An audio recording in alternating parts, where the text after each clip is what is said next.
Ah, the good old days when getting someone's number led to actual dates and not this modern dating chaos. Back then, you'd enjoy a movie, have dinner, and actually look forward to the next call. The idea of exclusivity and immediate intimacy wasn't a prerequisite. Even if things didn't work out, at least the dates were fun, filled with laughter, mystery, and genuine enjoyment. Cut to today. Ghosting is an art form. Women cancel plans or expect men to do all the planning, and the whole dating scene feels colder than a snowstorm. No more spontaneous laughter or genuine connection. Instead, it's all about weeks or months of endless texting before considering an actual meeting. Seriously, who has the patience for that? Sure, you can get laid fast, but the long-term potential is in the gutter. Relationships are like shooting stars, bright and dazzling but disappearing in the blink of an eye. Women now treat men like commodities, and somehow the power has shifted to them both sexually and emotionally. Great news for the so-called fuckboys, but not for those of us seeking a best friend with benefits. I threw in the towel a year ago. I know there are good ones out there, but seriously, who has the time to sift through the dating app mess, especially as we get older?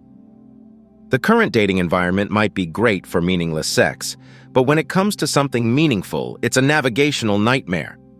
Dating apps like Tinder have turned us into snap judges, reducing the entire process to a superficial swipe. It's all about photos, not profiles. In the last decade, online dating has become less about compatibility questions and more about a split-second decision based on someone's curated pics. Superficiality seems to be the name of the game. In the good old days, relationships had distinct steps: first dates, first kisses, meeting friends, a journey that unfolded over time. Today, it seems like the path from meeting to being official has drastically shortened. Friends jump from hanging out to meeting parents without a single traditional date. Back in the 90s, waiting a couple of days to hear from someone was normal. Texting wasn't a constant, and life wasn't lived through the screen. Today, the pressure of immediate responses, morning and night texts, invades personal space. The rise of dating apps has led to more texting and fewer actual meetings. The Instagram revolution in 2011 widened the dating market. Suddenly, a girl had access to guys worldwide, altering the dating landscape. The early to mid-2000s were marked by in-person meetings at coffee shops, saving bars for hookups.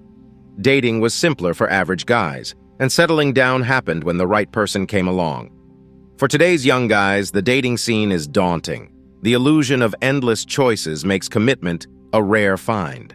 If I were in my 20s, staying in the West would be out of the question. That's my take on it. No chance. Back in the day, securing a number meant a call, a planned meeting, a movie, dinner, and the joy of spending a night learning about each other. Exclusivity and immediate intimacy weren't expectations. Even after making out or spending the night, the interest persisted. Now, dates are scarcer due to rampant ghosting. Women often cancel or, in recent times, have no plans, leading men to make arrangements. However, this lack of effort can make men lose interest. Why pursue someone not investing? Modern dating feels cold, lacking laughter and fun. Meeting people is my preference over excessive texting. Today, the meeting seems less acceptable, replaced by weeks or months of texting before an actual meeting. Patience has its limits, and many men may say forget it in 2024. In a recent survey, 72% of respondents reported a decline in the frequency of traditional dates compared to previous decades. Ghosting has become a common practice, with 85% acknowledging having experienced it at least once in their dating lives. Furthermore, 64% of participants expressed frustration with the current texting norm, preferring more direct and in-person interactions. These trends indicate a shift in dating dynamics and a longing for the spontaneity and connection of the past. Here's Alex's story. Alex had been navigating the dating scene for years, but lately, he found himself disillusioned with the changing dynamics. Dates came easier, but the depth and potential for meaningful connections seemed to fade. It wasn't about getting to know someone. It was about swiping through curated profiles. One night, he found himself at a trendy bar, surrounded by people seeking instant gratification. The atmosphere was charged with the prospect of quick, meaningless encounters. As Alex engaged in small talk, he sensed a shift. The odds of people juggling multiple partners were high, focusing on the transient rather than the lasting. His encounters were becoming a series of fleeting moments where physical intimacy overshadowed emotional connection. Fast-forwarding to the bedroom was common, but the possibility of a lasting relationship seemed to be shot to shit, as Alex would later confide. In the midst of this, he noticed a pattern, a growing perception of men as commodities.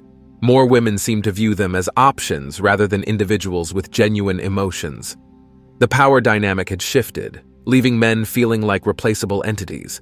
For Alex, this new dating landscape wasn't about finding a best friend to share life goals with. It was about navigating the complexities of casual encounters. Frustrated, he decided to step back, throwing in the towel on conventional dating a year ago. While aware that good matches existed, the relentless pursuit of connection in an environment of fleeting interactions felt like turning over rocks with diminishing time. Reflecting on his college days of online dating, he remembered a time when profiles were rich with compatibility questions. It was about understanding someone's beliefs, values, and expectations. Now, dating apps like Tinder have shifted to a photocentric model, encouraging snap judgments based on curated images. The shift towards superficiality left Alex grappling with the challenge of forming meaningful relationships in an era dominated by fleeting connections and disposable encounters. In the early 2000s, coffee shops witnessed a surge in popularity, becoming social hubs. Over 70% of individuals in the late 90s reported finding and settling with a partner more straightforward. Choice overload wasn't a concern, with only about 15% feeling overwhelmed by dating options.